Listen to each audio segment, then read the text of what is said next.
প্রিয় দর্শক, আজকের এই বিক্ষোভ মিছিলটি হচ্ছে গোপন তৎপরতায় দীর্ঘদিন ধরে অভ্যস্ত গুপ্ত সংগঠক কর্তৃক মব সৃষ্টি ও প্রচেষ্টা, শিক্ষা প্রতিষ্ঠানে সুষ্ঠু পরিবেশ বিনষ্ট করা এবং সারা দেশে আইন শৃঙ্খলা পরিস্থিতি অবনতির প্রতিবাদে জাতীয়বাদী ছাত্রদল এই কর্মসূচি ঘোষণা করে কেন্দ্র থেকে। এবং এই ঘোষণার প্রেক্ষিতেই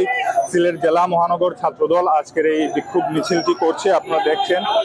শত শত নেতাকর্মী উপস্থিত হয়েছেন এই মিছিলে এবং বর্তমানে রেজিস্ট্রারি মাঠ থেকে বের হয়ে সিলেটের যেটি প্রধান সড়ক ধরা হয় বন্দরবাজার